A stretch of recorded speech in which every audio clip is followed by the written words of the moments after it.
Hello again. While I don't like to focus on errors that people make, it's also quite useful to do that because if we become aware of what we're doing wrong, we can take steps to correct it. And in doing that, hopefully, our photography will get a lot better. And if you're making mistakes, if you can correct them, you'll probably find your photography a lot more fulfilling, a lot more fun, basically. So in this podcast, what I thought I would do is talk about some of the most common mistakes that people make. So I've got a list of 13 here. So I'm just going to talk through them one by one.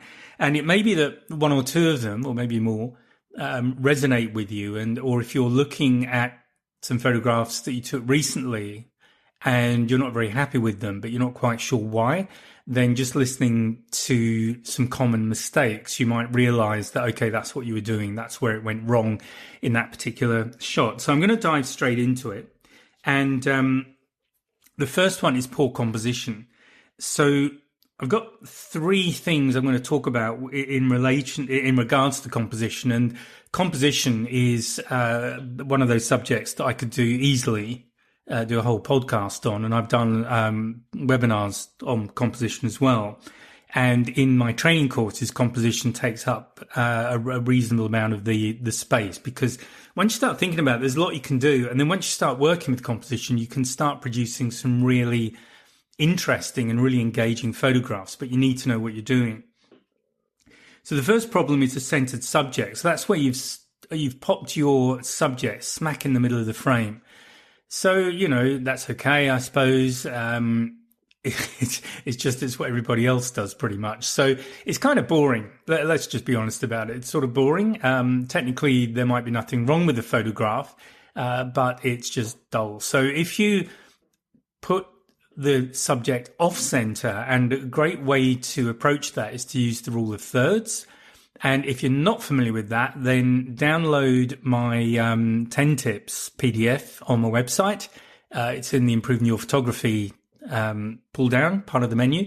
And it's something I talk about pretty regularly when I talk about photography.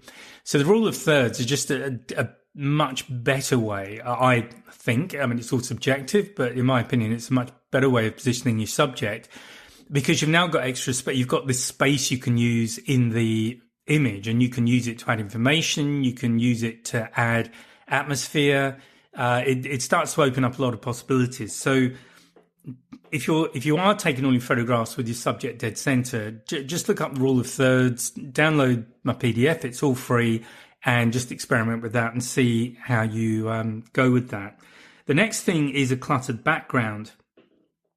And what I mean by that is just there's stuff in the background you didn't want in there, or there's stuff in the background that's just distracting. Because the whole purpose of good composition is to draw the viewer, take them on a journey through the frame, maybe from one edge of the frame through to your subject. And all the time they're on that journey, you're telling them something more about your subject. That's maybe getting a bit advanced in the composition, but it's certainly what you don't want to be doing is have a photograph where your subject's there, but so's a whole load of other stuff. And somebody just looking at that image has no idea what they're supposed to be looking at. So an example of that is where the background is a nice sharp focus, as is your subject, but there's no real way to differentiate either. So popping your background out of focus is one good way of doing it. And this is why I talk about becoming a visual storyteller, because what you're doing is before you press the shutter button, you're having a very good look at what's in the frame, whether it's through the viewfinder or on the screen at the back. You're looking at every aspect of that image. So you are concentrating on composition. You're very aware of what's in the background. And there are other factors which I'll talk about in this podcast that you are also bringing in before you press the shutter. The final thing I've got on the list here is crooked horizons. Now, these may or may not be a problem. Generally, they are because they tend to be a distraction, and particularly if you didn't mean to shoot them crooked. And one of the things to remember is that the human eye is very good at detecting even very small angles. So if something's out of whack, we're going to spot it, and your viewer's going to see it, even though they won't immediately realize what's wrong with it. Something is going to be wrong about that image. So that's kind of one side of that coin. The other side is that you might want to do that deliberately. And this is something I learned when I was training to do top-end professional portrait work. And the photographer I was working with there, she would deliberately shoot at an angle, especially if what was in frame included a lot of parallel lines. So rather than lining everything up so that any vertical lines were parallel to the side of the frame, and any horizontals were parallel to the bottom of the frame or the top of the frame, she would deliberately introduce an angle. And that might be, let's say, 30 degrees. So it didn't have to be huge, but it was definitely there. And the reason for doing that is it just makes it a bit more interesting. And I'm going to go back to a definition I've used before, if you've listened to me yakking on about this stuff before. And that is that the longer somebody spends looking at the image, the better it is. That is, and what I mean by that is that they're really engaged by the image. They're looking into it, and as they look, they see more things. Not that they're trying to work out what the subject is. That's not a roaring success. So these are just three thoughts on composition. We've then got exposure, and that's either under or overexposing your image. And this, I think, is quite important, actually. Now, you might deliberately, again, any of these things, if you're doing them deliberately, that's fine. But it's when you're not doing them deliberately and they're becoming an issue. So whether you under or overexpose, it has a big impact on, first of all, just what you can see in the image. And so my general advice is, one of the critical things to get right is your exposure. Because once you've done that, when you get to post-processing and you're producing the final version of the photograph, you might want to have some sort of an atmosphere in there. You might want to create some mood, and darker images can be quite moody. And it's good if you shoot knowing that, and you deliberately, let's say, underexpose to get more of a kind of darker image. But if you're not doing it deliberately, then you need to make sure you're on top of your exposure. So that means you need to know your camera, and part of that is knowing how to use exposure compensation, or at least checking to make sure it's switched off. And exposure compensation is simply something that the camera will do, where it will deliberately under or overexpose the image. So I'm not going to say any more than that in this podcast because time's moving on. But exposure is really important. The third one is focus. So, a very basic mistake is just having your subject out of focus. And most of the time, we do want the subject in sharp focus. Now, there might be times when you don't want to do that. And again, this can be when you're going a bit arty, or you want a certain atmosphere. And again, if you're doing it deliberately, it's not a problem. But if you are finding that your subject is out of focus, then the things to start looking at are, first of all, autofocus. Make sure you understand how that works on your camera. Another thing, if you're using manual focus, perhaps, is if you have a diopter adjustment on your camera, and the diopter adjustment, and you will find these on, a lot of cameras with a viewfinder. And the idea behind them is that if you don't have 20/20 vision, if you have to wear glasses, it means, in theory at least, that you can take your glasses off, set the diopter adjustment to match what your prescription would be for that eye, and then when it looks sharp to you through the viewfinder, everything's sharp. However, if you've got that wrong, then if it looks sharp to you through the viewfinder, the chances are you are out of focus. Or conversely, if it is in focus but the diopter's wrong, it's going to look all out of focus to you. So that kind of thing, you need to find a way of dealing with it. Either really stay on top of the adjustment, or just wear your glasses and make sure it's off. But either way, focus is really important, and it's important to understand what you have on your camera that can impact having a good focus. Now, another one is over-editing. So editing is a really another discipline in itself, but it's a very important part of digital photography, particularly because generally what cameras photograph is not exactly what we saw with our eye, and it depends on various circumstances. One of them is time of day. And I'm sure you've had that experience where you've shot in a lovely sunset and it looks absolutely, breathtaking when you're looking at it through your eye. But when you look at what you got on the camera, it's just really flat and dull and horrible. So this is how the camera, how it sees things differs from how we see things. And that's one of the purposes of post-processing. We can correct all of that so that we finish up with an image that looks pretty much as we saw it. However, you can go a little overboard on the processing side. Now, again, if you're doing it deliberately, that's fine. But just oversaturating everything can get a bit tiring for the viewer. Maybe using a lot of filters. There's lots of effects, but don't get carried away. It's kind of like customizing cars. I remember this years ago when I first got into cars, and some people would just buy as much stuff as possible to stick on their car to customize it. It looked awful. So don't do that with your post-processing. Think about what it is, what's the image you're shooting for? What's in your mind's eye that is not what you're looking at on the computer screen, and then do what adjustments you need to do to just bring it in.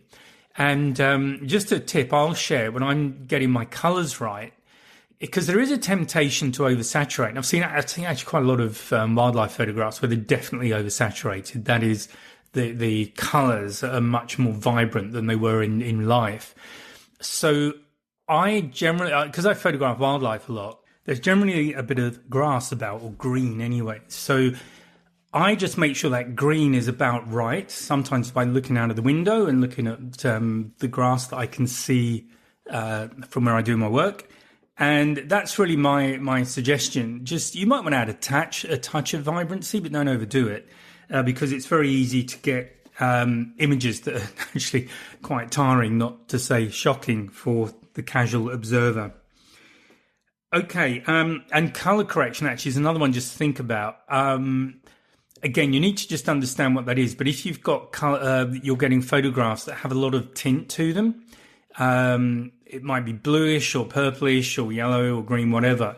But if you've got a tint on there, there's you've probably got your white balance out somewhere. So I would suggest just checking that. But and that's something that, again, is covered in course. I'm not going to talk about that right now because I've got quite a few other things to just talk through, and I want to focus on those.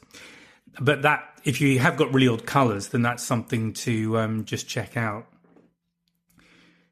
Using the wrong lens. Now, this might not sound a big deal, but it is important. And particularly if you're doing things like portraits, because if you use a wide angle lens on a portrait for somebody, what happens is lenses have their own characteristics, and they're focusing the subject, and they're focusing multiple subjects, basically. They're at different distances away from you, depending upon what's in the frame itself.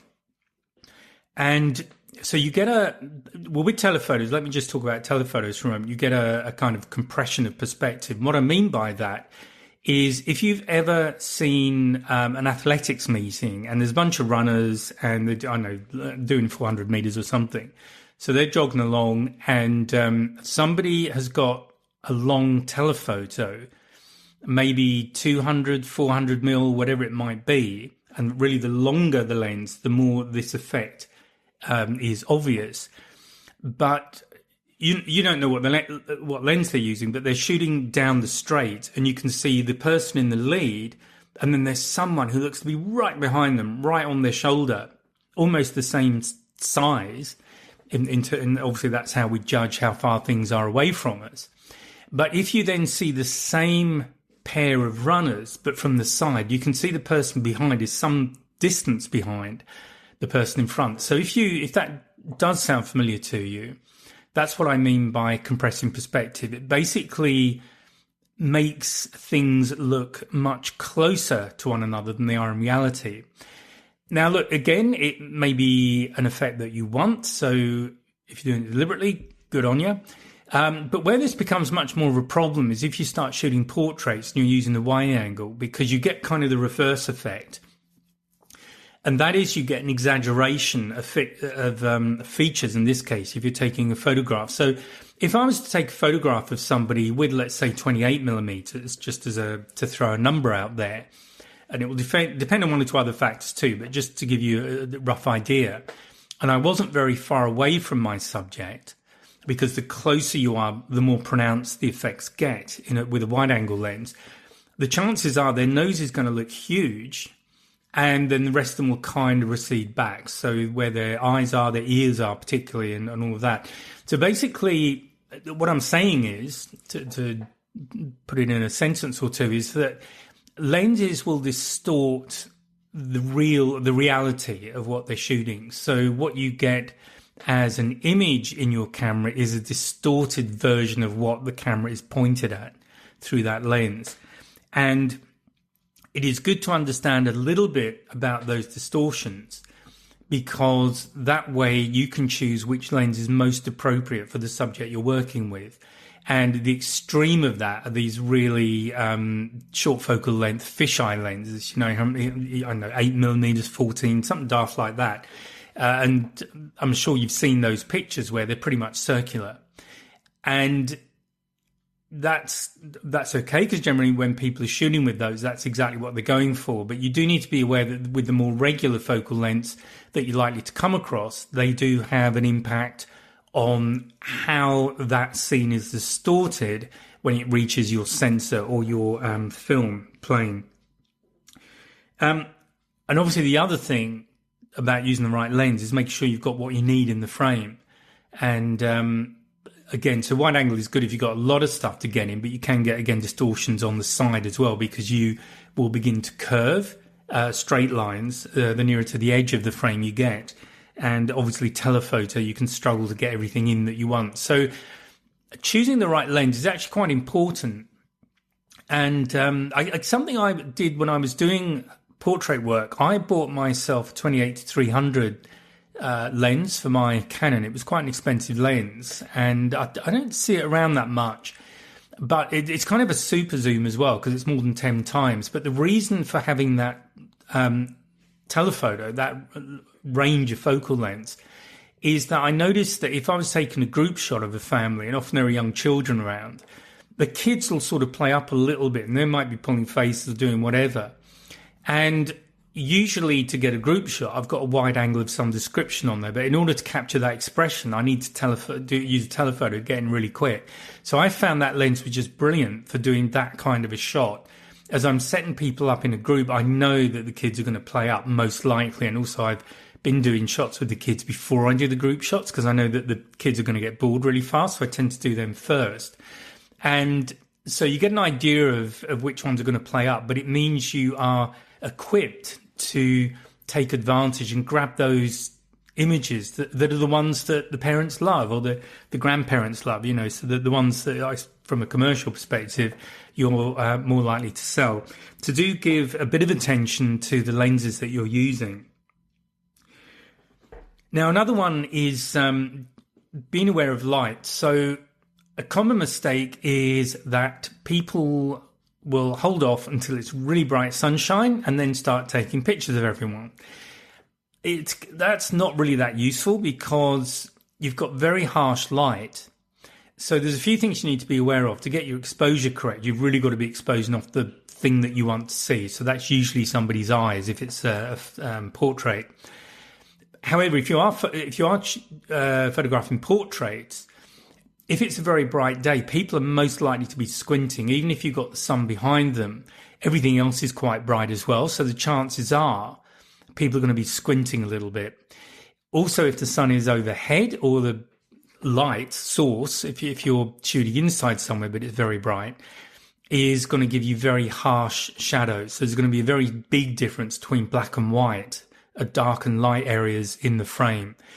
So if you do want to shoot portraits, you're actually far better off shooting on an overcast day, because although the colours might not be brilliant if you're shooting in colour, and don't forget, you can always tweak them a little bit in post, but people won't be squinting. You're going to get their eye, and the more of somebody's eye you can see, the more you can connect with them. And this is particularly true in portraits, because we look at people's eyes. That's how we connect with them, or most of us do. Some people don't like eye contact at all for whatever reason. But that's the thing to remember with a portrait, that you want to make use of eye contact. Another one, actually, if you're shooting women, this is a broad statement. So I am totally ready to be shot down in flames. But as a general rule, women tend to prefer photographs of themselves where they're looking out of the frame to one side. So not looking directly at the camera, but looking off to one side or the other of the frame. So that's just a tip I'll give you there because I just thought of it. Basically, I just remembered it. And just another trick to think about, if you've got a flash or a flash gun on your camera, so these pop-up flash things, they are really fill-in flashes. And what I mean by that is that if you are photographing, let's say, a person, and the background behind them is fairly bright, so that starts to put them into a bit of a silhouette, you need what we call a fill-in flash, which just lights them up. So you're not trying to light the background up at all, you're just lighting up the subject. And that's what those little pop-up flashes are for. They don't have a lot of range, they're not that bright, they're not that powerful, but that's what you use them for, the fill-in flash. Or you can use a regular flash gun as well if you do a lot of that kind of photography. But if you are taking photographs of people in that sort of situation and you don't want the background burnt out, so if you expose for the person, let's say they're in a little bit of shadow and the background's really bright, then what's going to happen is if you expose for them directly, you're going to burn out the background because all that bright area will just sort of burn, you'll overexpose it basically. So that's one solution. But another thing, if you've got a pop-up flash, is just to use it as a fill-in flash. And that might give you, again, a more interesting photograph and a lot more depth to it as well. Okay, shooting in auto. Don't we love shooting in auto? So, yeah, you know, I know people who do that, and you're going to get stuff that's nicely exposed and all the rest of it, probably really boring. Because what tends to happen is when you're in auto, you tend to have everything in focus for one thing. So the camera is basically working to get you a good exposure and to focus on what you tell it the subject is, which is where you're pointing your autofocus point at. And if you don't know where that is, that's another thing that I teach you on photography courses. But they're pretty boring. And also, if you leave the factory settings, you're going to tend to, your autofocus point tends to be the center of the frame. And that's where you're also taking your light reading. So what people tend to do is they will get the subject in the center of the frame. The camera's focusing on them, it's exposing for them, and that's your photograph. So they're in the middle of the frame, which is what we spoke about earlier. So it is really advisable to get out of auto mode. And even if you just learn, you need to know your exposure triangle. I say this again and again, but people get a bit worried about it. They think it's very technical. It really isn't. It's just a relationship, and you don't need to remember all the numbers. What will happen is, as long as you understand the relationship between each aspect, so that's shutter speed, aperture, and the ISO, the sensitivity of the sensor that you're using, that you've set. Once you understand how that relationship works, you know what to prioritize, and certain numbers will start to pop out regularly, so you'll slowly get to know them. But you really limit yourself creatively if you only ever work in auto. And you're going to be, honestly, I can tell you this, we're all friends here, you're producing pretty boring photographs probably. Okay, the eighth mistake that people make is not checking settings. So this is, it's kind of lazy, honestly, but every time you pick up the camera, you need to just check the settings. And a very easy way to do that is to take a quick test shot. With digital, it is really, really easy. You just point at a subject or at something that is of about the same illumination as your subject is going to be. So if I'm out photographing humpbacks, generally there isn't one sat in midair so that I can, get my exposure correct off it and things like that. So I will point to an area of the ocean where I'm expecting to see some action at some point, or is at least lit in the same, it has the sun on it to the same way, because if you're out early in the morning or late in the afternoon, depending on where you're looking, you're going to have quite a difference so the difference between sort of bright areas and the shadowed areas is going to be quite a lot. So just do a quick test shot, make sure the exposure is about right. You've got in focus what you want, your shutter speed's where you want it, and then off you go. but don't wait until all the action starts to check your settings, or even worse, completely forget about them. And then when it's all the action's over and you're looking at your photographs, they're all horrible. So do check your settings. I generally, white balance is one of those things that can really throw you if you get that wrong. I very rarely change my white balance.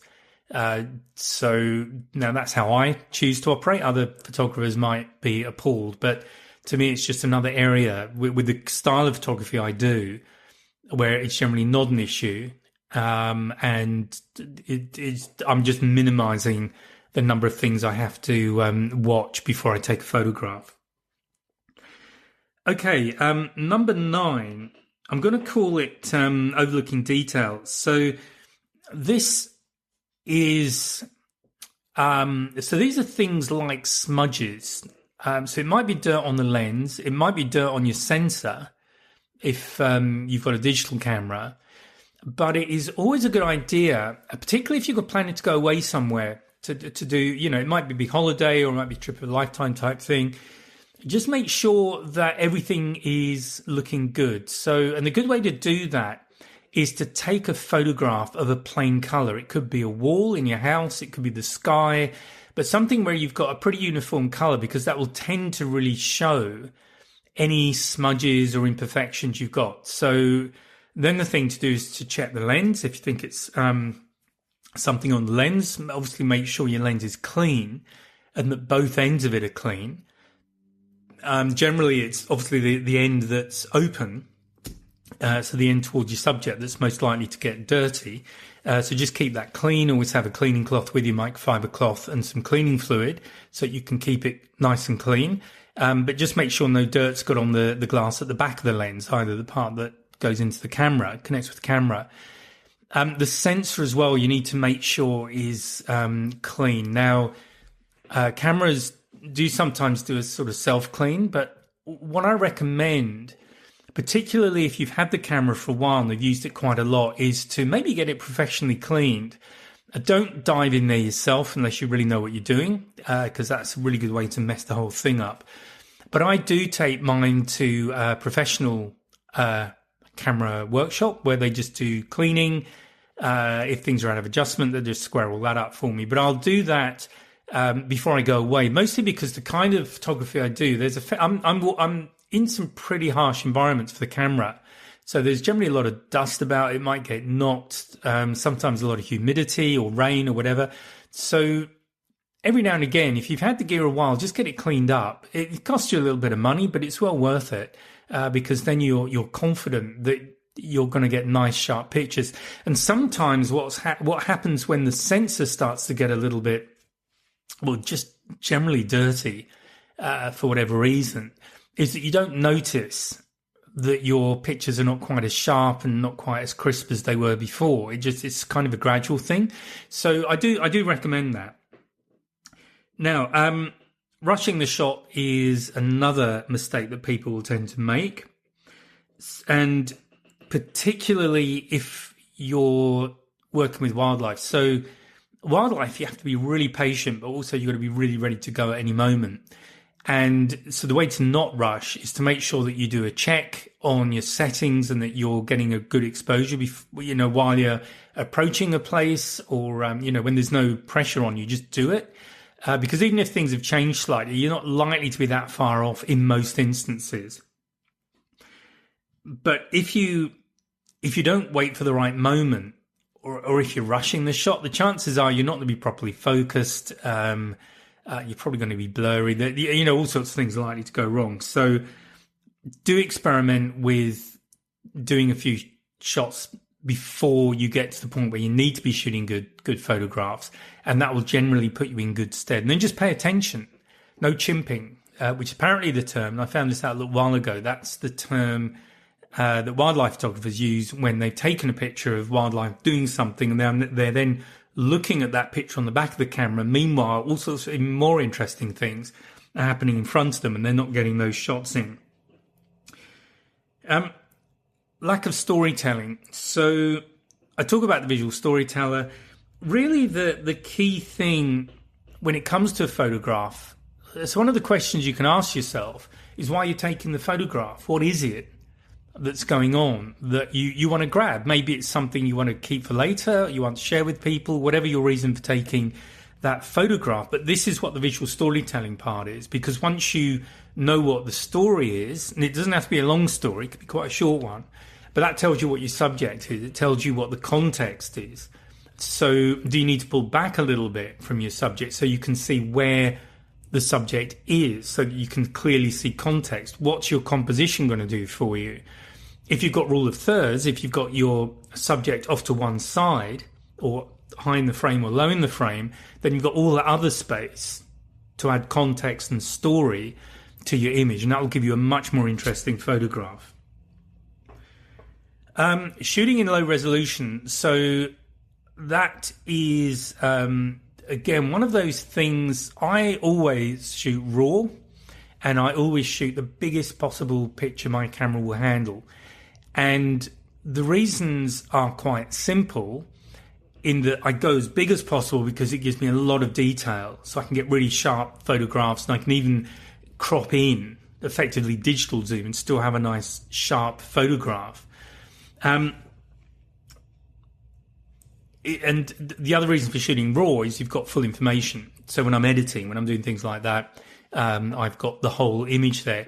If you shoot low resolution JPEGs, that's fine. The camera's going to operate pretty fast, and you're going to be able to get lots and lots of them on your memory card, but you're only going to be able to put them on Facebook or Instagram or something where you've got a low res image on a screen. If you try and do anything with it, because remember, JPEGs compress, so it's a compressed file format, and they do that to get the file nice and small, which is what you want if you want fast downloads on a website, images on a website, for example. But in compressing, you lose a lot of information.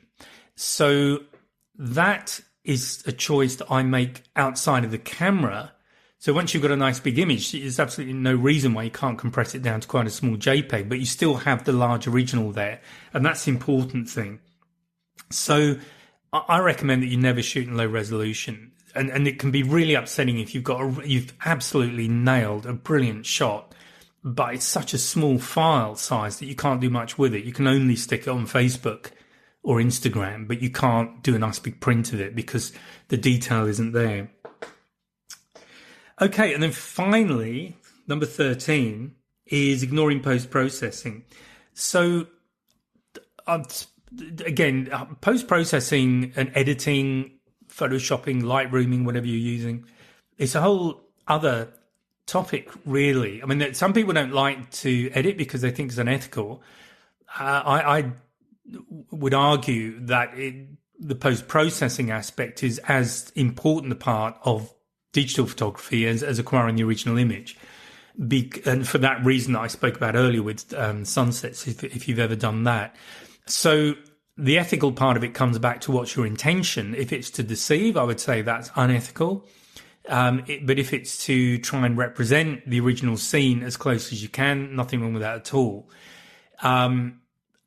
What else about post-processing? Well, it's an opportunity to correct errors, because sometimes you will snatch a shot and your horizon's all over the shot. The framing's off, and it's just an opportunity to recompose the image. So you can just straighten it up, maybe just shift the subject off to one side if it happens to be in the middle and you're not happy with that. So you've got those kind of things you can do. And then, of course, you've got the color manipulation, contrast manipulation, all that stuff, which can give you mood and atmosphere. So you can make a pretty ordinary shot suddenly really cool and moody and something that you really like. And so don't underestimate and don't write off post-processing. It is an important part of digital photography. And having said all of that, you don't need to spend lots and lots of time on it. I rarely spend more than a minute or two on my images, even images, well, the ones I work on often are the images I'm going to print. The actual post-processing part of it is literally that length of time. So I don't do very complicated stuff. Some people, what really floats their boat is to spend hours working on a photograph, but that's not me. So yeah, don't ignore post-processing, and you'll find that a lot of cameras these days, and also smartphones, will allow you to edit on the device, on the camera itself. I don't tend to do that. I like to keep my raw file as it is, the original, and then I'll edit on the laptop once I've got everything backed up and stored. But that's what works for me. Yeah, that pretty much summarizes what I wanted to talk about. So I guess just to run through them again, just to wind this one up. So the first thing I spoke about was poor composition. Then we looked at getting your correct exposure. Number 3 was looking at focus, making sure you've got your subject in focus. Number 4 was over-editing, just getting carried away while you're there with Lightroom or Photoshop, whatever you're using. The 5th one was using the wrong lens and understanding how lenses distort and how different lenses distort differently. Number 6 was poor lighting and understanding how to use fill-in flash. I mean, reflectors are another a way of putting light onto a darkened subject. That's another thing you can use. But fill-in flash, you may well have a pop-up flash on your camera. Shooting in auto, let's not do that. And not checking your settings was number 8. Overlooking details, so such as cleaning and keeping everything clean and just making sure, and maybe the occasional test shot to make sure you don't have smudges or things that are going to upset a really good photograph. Number 10 was rushing the shot. 11 was lack of storytelling. So again, the whole point of the storytelling approach is it makes you really look at what's in frame and think about what each aspect of what's in frame contributes to the overall photograph. Number 12 was shooting in low resolution. And finally, 13, we were talking about not ignoring post-processing, how post-processing has its place. So there you go. 13 things to think about. Maybe some of those did resonate with you. Maybe you've been making some notes. And again, I'm just going to do a pitch for the online courses. So there's one for smartphone, one for DSLR mirrorless, and anything you haven't understood that I've spoken about will be explained in there. You don't need to go there. You can probably YouTube it, but I do recommend particularly if you're starting out, or if you're not sure, or if you're getting a lot of errors and you just can't work out what's going wrong with your photograph, then do think about a kind of ground up photography course where you start, where the course assumes no knowledge whatsoever and you just start from scratch, get all the basics nailed and then work from there. Okay, so thanks for your time. Hope you've enjoyed that. Speak to you next time. Bye now. Well, I hope you enjoyed that. Now, I just want to say thank you for tuning in and joining me in the Wildlife and Adventure Photography podcast. If you have enjoyed today's episode, please give me a like, a subscribe, maybe tell your friends, and by all means leave a comment. And if there is a subject you would like me to cover in the future, please let me know and I'll be very happy to do my best. So thanks again for joining me, and I look forward to seeing you again next podcast. Bye for now.